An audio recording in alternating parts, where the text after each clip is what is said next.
السلام علیکم ورحمۃ اللہ۔ صدائق نیوز کے یوٹیوب چینل پر آپ سبھی کا خیر مقدم ہے۔ آج ہم بات کریں گے کشمیر سے دفعہ 370 اور 35A کو ہٹا دینے کے بعد کیا کچھ بدلاؤ آ گیا ہے۔ اس ویڈیو میں ہم جانیں گے کہ دفعہ 370 کیا تھا اور دفعہ 370 کے تحت کشمیر کو کیا اسپیشل رائٹس دیے گئے تھے، اسی طرح سے 35A کے تحت کشمیر کو کیا سہولیات حاصل تھیں۔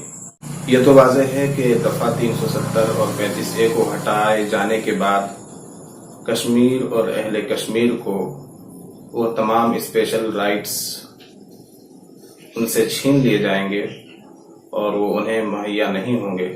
اصل بات یہ ہے کہ جب ہندوستان کو آزادی نصیب ہوئی اور الگ الگ ریاستوں کو ہندوستان سے ملحق کیا گیا تو کشمیر الحاق نہیں کر رہا تھا۔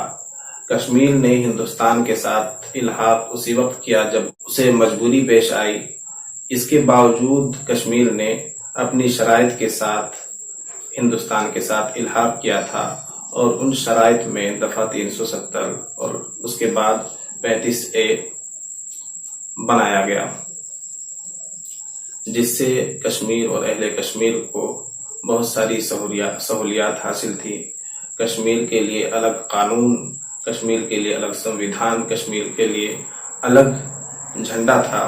اب یہ تمام چیزیں ختم کر دی گئی ہیں۔ تو دفعہ 370 سے کیا بدلاؤ آیا ہے؟ دفعہ 370 اور 35A کے تحت کیا کیا سہولیات اور کیا کیا اسپیشل رائٹس کشمیر کو حاصل تھے اور اس کے ہٹائے جانے کے بعد اب کیا تبدیلی آئی ہے، آئیے اس بارے میں تفصیل سے جان لیتے ہیں۔ جموں و کشمیر کو خصوصی درجہ دینے والی آئین کی دفعات 370 اور 35A کے خصوصی التزامات اس طرح ہیں۔ نمبر 1، دفعہ 370 کے التزامات کے مطابق پارلیمنٹ کو جموں و کشمیر کے بارے میں محض دفاعی، خارجی اور مواصلاتی یعنی کمیونیکیشن امور میں قانون بنانے کا اختیار ہے۔ دیگر امور سے متعلق قانون کو نافذ کروانے کے لیے مرکز کو ریاستی حکومت کی منظوری چاہیے۔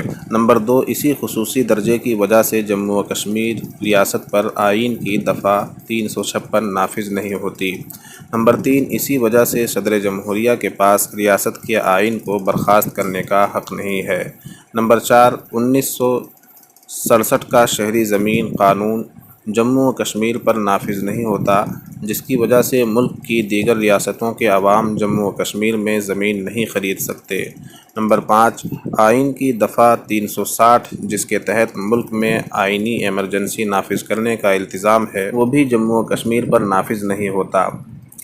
دفعہ 35A آئین سے متعلق وہ التزام ہے جو جموں و کشمیر کی حکومت کو یہ اختیار دیتا ہے کہ ریاست کا مستقل شہری کون ہے، کس شخص کو پبلک سیکٹر کی نوکریوں میں خصوصی ریزرویشن دیا جائے گا، کون ریاست میں جائیداد خرید سکتا ہے، کن لوگوں کو وہاں کی اسمبلی الیکشن میں ووٹ ڈالنے کا حق ہوگا، اسکالرشپ، دیگر عوامی تعاون، سماجی فلاح و بہبودی پروگراموں کا فائدہ کون حاصل کر سکتا ہے۔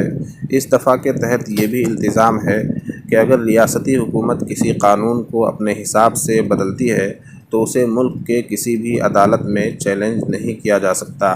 یہ دفعہ جموں و کشمیر کو ایک خصوصی ریاست کے طور پر اختیار دیتا ہے۔ اس کے تحت دیے گئے حقوق جموں و کشمیر میں رہنے والے مقامی باشندوں سے متعلق ہیں۔ اس کا مطلب ہے کہ ریاستی حکومت کو یہ حق ہے کہ وہ آزادی کے وقت دوسرے مقامات سے آنے والے پناہ گزینوں اور دوسرے افراد کو وہاں رہنے کی اجازت دے یا نہ دے۔ دفعہ 35A کو نافذ کرنے کے لیے اس وقت کی مرکزی حکومت نے دفعہ 370 کے تحت حاصل حقوق اور طاقت کا استعمال کیا تھا۔ اس دفعہ کو پنڈت جواہر لال نہرو کے مشورے پر اس وقت کے صدر جمہوریہ راجندر پرساد کے ایک حکم کے ذریعے 14 مئی 1954 کو آئین میں شامل کیا گیا تھا۔ دفعہ 35A جموں و کشمیر ریاست کو خصوصی درجہ دینے والے دفعہ 370 کا ہی ایک حصہ ہے۔ اس کے تحت جموں و کشمیر کے علاوہ ملک کے کسی بھی ریاست کا باشندہ وہاں جائیداد نہیں خرید سکتا۔ دفعہ 35A کو نافذ کرنے کا حکم آئینی حکم 1954 کے طور پر جانا جاتا ہے۔ یہ حکم